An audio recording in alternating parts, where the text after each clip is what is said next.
Hello, we've moved on to chapter 5 Being Neighborly. Let's start.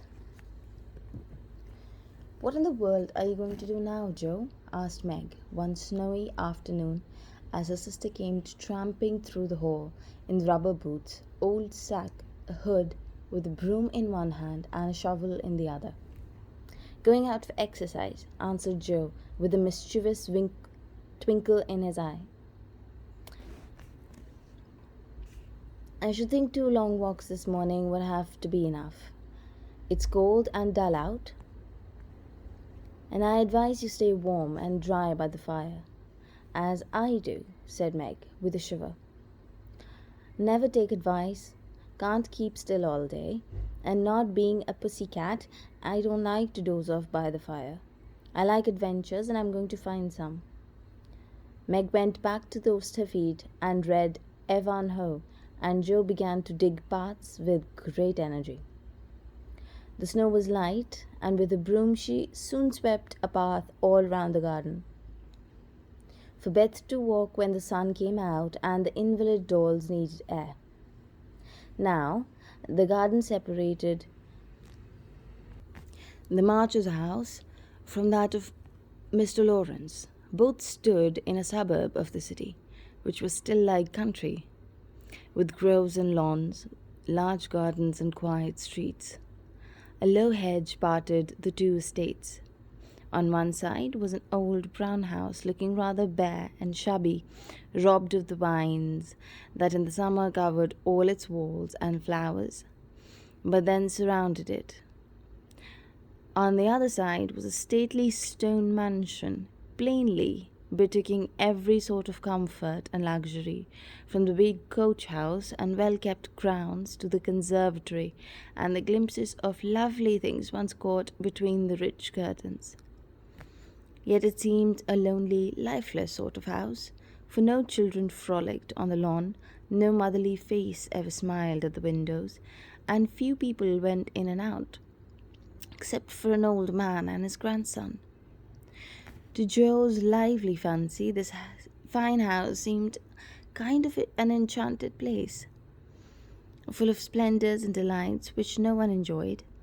She had long wanted to behold its hidden glories, and to know the Lawrence boy, who looked as if he could be someone she knew, if he only knew how to begin. Since the party, she had been more eager than ever, and had planned many ways of making friends with him, but he had not been seen lately, and Joe began to think that he had gone away. When she one day spied a brown face at an upper window, looking wistfully down into their garden where Beth and Amy were snowballing one another. The boy is suffering for society and fun, she said to herself. His grandpa does not know what is good for him and keeps him shut up all alone. He needs a party of jolly boys to play with, or somebody young and lively. I've a great mind to go over and tell the old man so. The idea amused Joe, who liked to do daring things and was always scandalizing Meg by her queer performances. The plan of going over was not forgotten, and when the snowy afternoon came, Joe resolved to try what could be done. She saw Mr. Lawrence drive off, and then sallied out to dig her way down to the hedge, where she paused and took a sight. Nothing human visible, but a curly black head leaning on a thin hand at the upper window. There he is, thought Joe. Poor boy, all alone and sick this dismal day. It's a shame.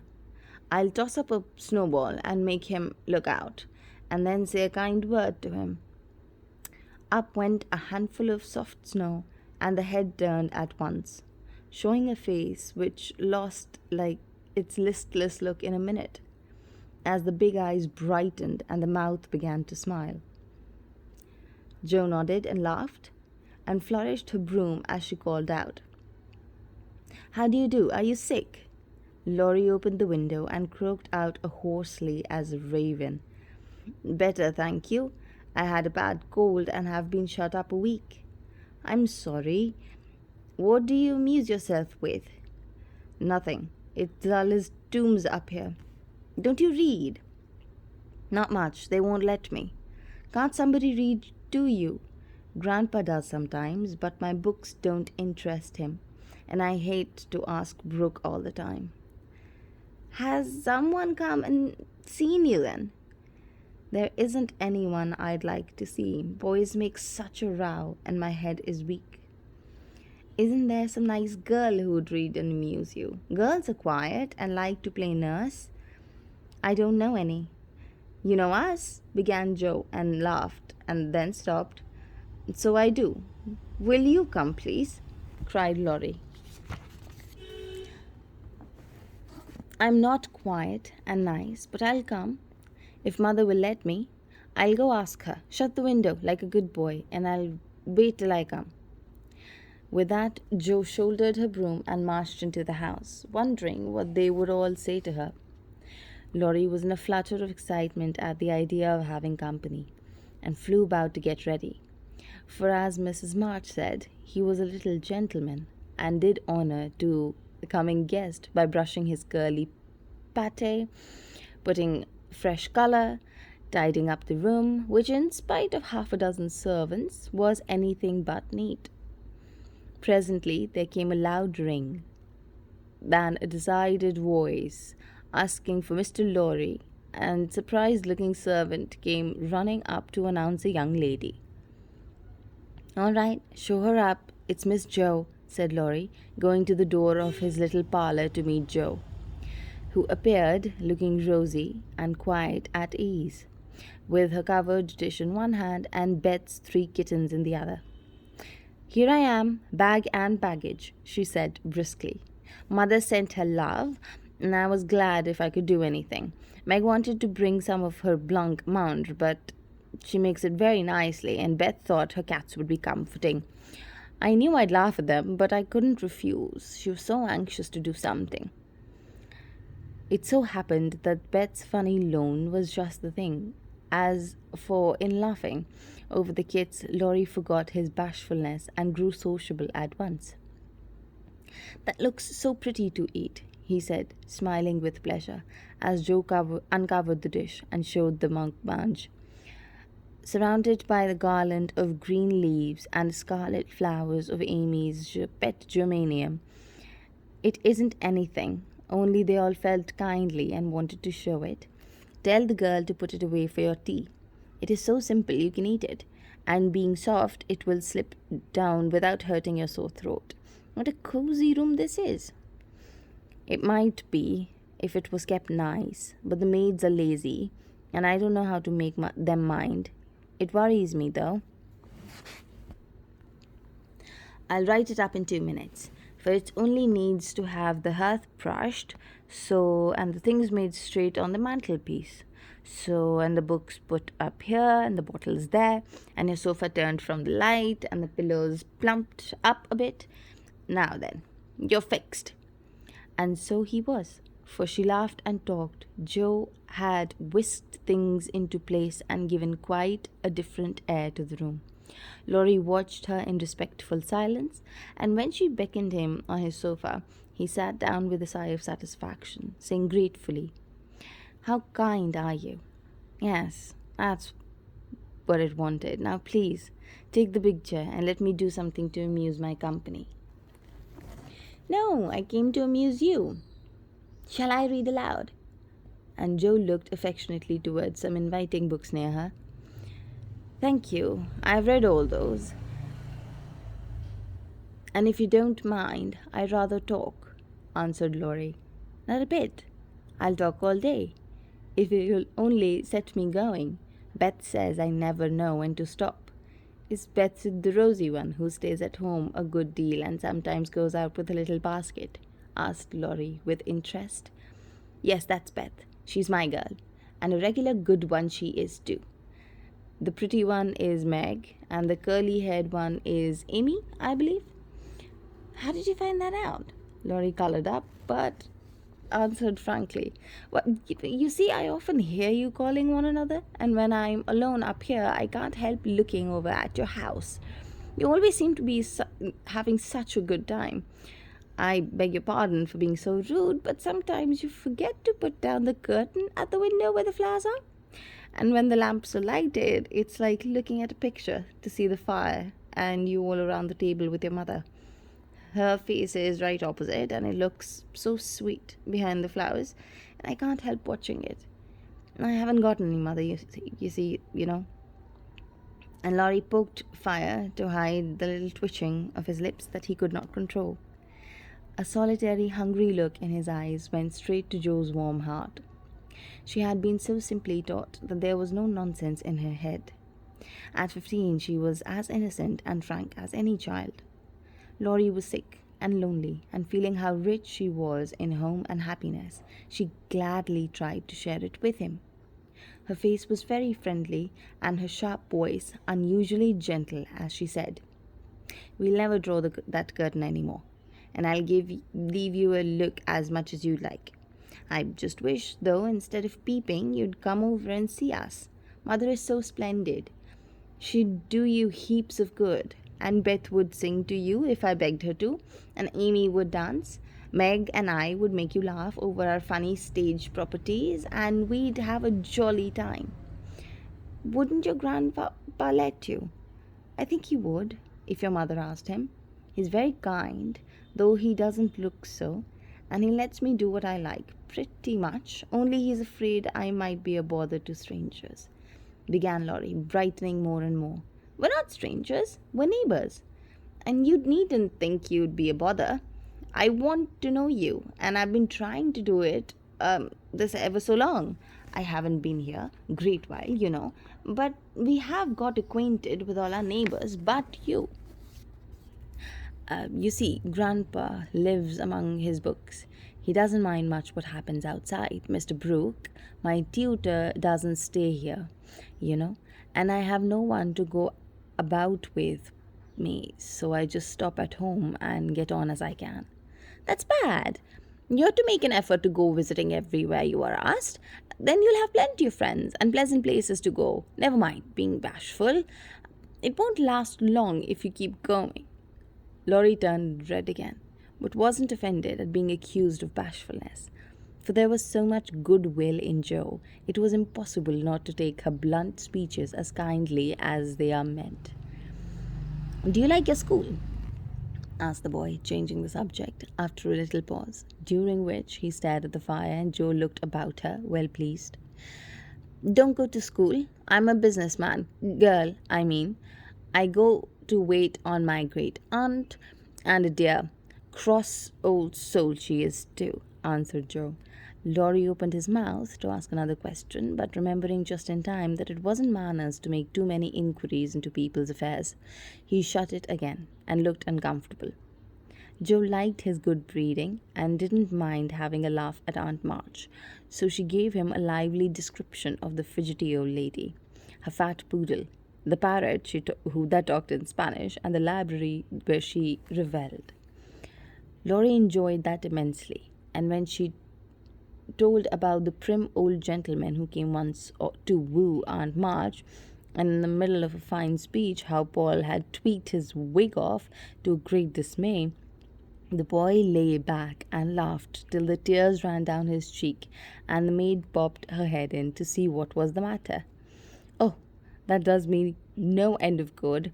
Tell on, please," he said, taking his face out of the sofa cushion, red and shining with merriment. Much elated with her success, Joe did tell on, all about their plays and plans, their hopes and fears for father, and most interesting event, the little world in which her sister lived. Then they got to talking about books, and to Joe's delight, she found that Laurie loved them as well as she did, and had read even more than herself. "If you like them so much, come down and see ours. Grandfather is out, so you needn't be afraid," said Laurie, getting up. "I'm not afraid of anything," returned Joe, with a toss of her head. "I don't believe you are," exclaimed the boy, looking at her with much admiration. though he privately thought she would have good reason to be trifle afraid of the old man if she met him in one of his moods. The atmosphere of the whole house seemed summer like. Laurie led the way from room to room, letting Joe examine whatever struck her fancy. So at last they came to the library, where she clapped her hands and pranced, as she always did, especially delighted. It was lined with books, and there were pictures and statues and distracted little cabinets full of coins and curiosities and sleeping hollowed chairs and queer tables and bronzes. Best of all, a great open fireplace with quaint tiles all around it. What richness! Sighed Joe, sinking into the depth of the velour chair and gazing about her with an air of intense satisfaction.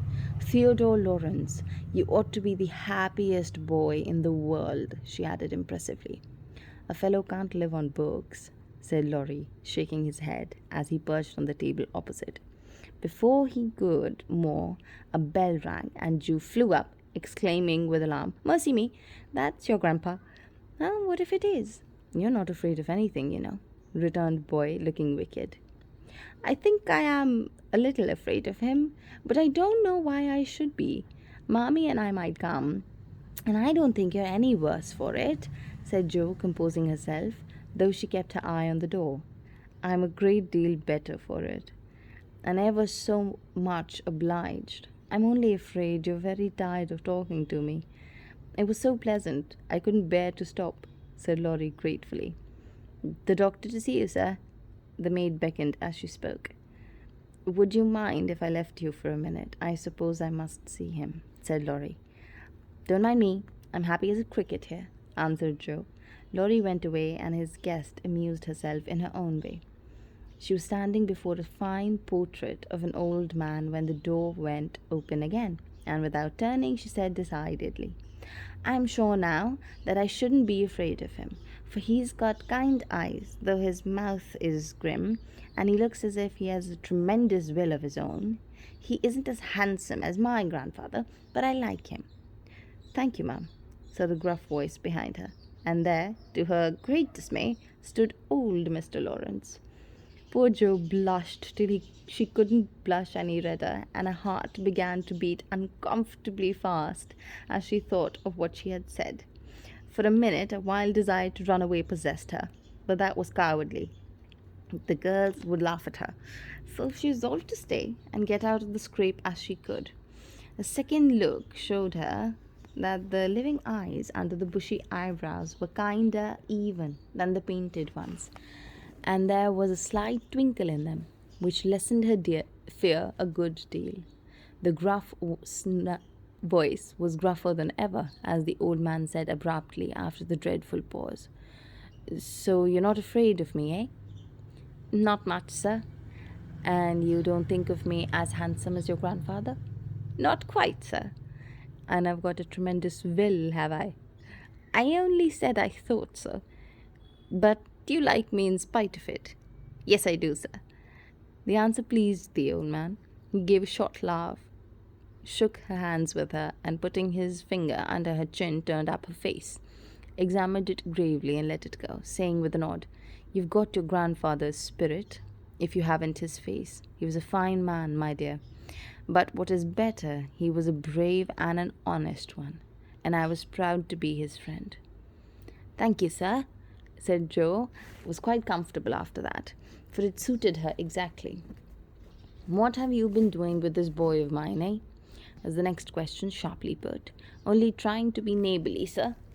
And Jo told her how her visit came about. You think he needs cheering up a bit, do you? Yes, sir. He seems a little lonely, and young folks would do him good, perhaps. We're only girls, but we should be glad to help if we could, for we don't forget the splendid Christmas present you sent us, said Jo eagerly. Tut, tut, tut. That was the boy's affair. How's the poor woman? Doing nicely, sir. And off went Jo, talking very fast as she told all about Hummels, in whom her mother had interested richer friends than they were. Just a father's way of doing good. I shall come and see your mother some fine day. Tell her so. And there's a tea bell? We have it early on the boy's account. Come down. and go on being neighborly. If you'd like to have me, sir. I shouldn't ask you if I didn't. And Mr. Lawrence offered his arm with an old fashioned courtesy. What would Meg say to this? Thought Joe, as she was marched away while her eyes danced with fun as she imagined herself telling the story at home. Hey, why, what the dickens has come to the fellow? Said the old gentleman as Laurie came running down and brought up with a start of surprise at the astounding sight of Joe's arm with his redoubtably grandfather. I didn't know you'd come, sir, he began as Joe gave him a triumphant little glance. That's evident by the way you rack it downstairs. Come to your tea, sir, and behave like a gentleman. And having pulled the boy's hair back, a way of caress, Mr. Lawrence walked on, while Laurie went through a series of comical evolutions behind their backs, which nearly produced an explosion of laughter from Joe. The old gentleman did not say much as he drank his 4 cups of tea, but he watched the young people, who soon chatted away like old friends, and the change in the grandson did not escape him. There was colour, light, and life in the boy's face now, vivacity in his manner, and genuine merriment in his laugh. She's right, the lad is lonely. I'll see what these little girls can do for him, thought Mr. Lawrence as he looked and listened. He liked Jo, for her odd, blunt ways suited her, and she seemed to understand the boy almost as well as she had been one of her own. If the Lawrences had been what Jo called prim and poky, she would not have got on at all, for such people always made her shy and awkward. But finding them free and easy, she was so herself and made a good impression. When they rose, she proposed to go, but Laurie said he had something more to show her, and took her away to the conservatory, which had been lighted for her benefit. It seemed quite fairy-like to Jo as she went up and down the walks, enjoying the blooming walls on either side, the soft light, the damp, sweet air, and the wonderful vines and trees that hung about her, while her new friend cut the finest flowers till her hands were full. Then he placed them up, saying, with that happy look Jo liked to see, "Please give these to your mother, and tell her I like the medicine she sent me very much." They found Mr. Lawrence standing before the fire in the great hall, but Jo's attention was entirely absorbed by the grand piano, which stood open. "Do you play?" she asked, turning to Laurie with a respectful expression. "Sometimes," he answered modestly. "Please do now. I want to hear it, so I can tell Beth." "Won't you first?" "Don't know how. Stupid to learn. But I love to hear music dearly." So Laurie played, Jo listened, and her nose luxuriously buried in the heliotrope and tea roses. Her respect and regard for the Lawrence boy increased very much, for he played remarkably well and didn't put on any airs. She wished Beth could hear him, but she did not say so, only praised him till he was quite abashed, and his grandfather came to his rescue. That will do, young lady. Too many sugar plums are not good for him. His music isn't bad, but I hope he will do well in more important things." "Going? Well, I'm much obliged to you, and I hope you'll come again. My respects to your mother. Good night, Dr. Jo." "My respects to your mother. Good night, Dr. Jo." He shook hands kindly, but looked as if something did not please him. When they got into the hall, Jo asked Laurie if she had said something amiss. He shook his head. "No, it was me. He doesn't like to hear me play." "Why not? I'll tell you some day. John is going home with you, so I can't." "No need for that. I'm not a young lady. It's only a step. Take care of yourself, won't you?" "Yes, but you will come again, I hope." "If you promise to come and see us after, you will." "I will. Good night, Laurie. Good night, Jo. Good night." When all the afternoon's venture had been told, the family felt inclined to go visiting in a body, for each found something very attractive in the big house on the other side of the hedge. Mrs. March wanted to talk of her father with the old man who had not forgotten him. Meg longed to walk in the conservatory. Beth sighed for the grand piano, and Amy was eager to see the fine pictures and statues. Mother, why didn't Mr. Lawrence like to have Laurie play?" asked Jo, who was of an inquiring disposition. I'm not sure, but I think it was because of his son, Laurie's father. He married an Italian lady, a musician, which displeased the old man, who was very proud. The lady was good and lovely and accomplished, but he did not like her and never saw his son after he married. They both died when Laurie was a little child, and then his grandfather took him home. I fancy the boy who was born in Italy. It's not very strong, and the old man is afraid of losing him, which makes him so careful. Laurie comes naturally by his love of music, for he is like his mother, and I dare say his grandfather fears that he may want to be a musician. At any rate, his skill reminds him of the woman he did not like, so he glowered, as Joe said. "Dear me, how romantic!" exclaimed Meg. "How silly," said Joe. "Let him be a musician if he wants to, and not plague his life out sending him to college when he hates to go. That's why he's has such a handsome black eyes and pretty manners. I suppose Italians are always nice," said Meg, who was a little sentimental. "What do you know about his eyes and his manners? You never spoke to him, hardly," cried Joe, who was not sentimental. "I saw him at the party, and what you tell shows that he knows how to behave. And that was a nice little speech about the medicine mother sent him. He meant the monk Mange, I suppose. How stupid you are, child. He meant you, of course." "Did he?" And Joe opened her eyes as if it had never occurred to her before. "I never saw such a girl. You don't know a compliment when you get it," said Meg, with the air of a young lady who knew all about the matter. "I think they're a great nonsense, and I'll thank you not to be silly and spoil my fun. Laurie's a nice boy, I like him, and I don't have any sentimental stuff about compliments and such rubbish. We're all to be good to him, and he hasn't got any mother, and he may come over and see me, mayn't he, Mummy?" "Yes, Joe, your little friend is very welcome, and I hope Meg will remember that children should be children as long as they can be." "I don't call myself a child, and I'm not in my teens yet," observed Amy. "What do you say, Beth?" "I was thinking about Pilgrim's Progress," answered Beth, who had not heard a word. "How we got out of Slough and through the wicket gate by resolving to be good, and the steep hill by trying, and that made the house over there with full of splendid things is going to be our palace beautiful." "We have got to get by the Loyans first," said Joe, as if she remembered she liked the prospect.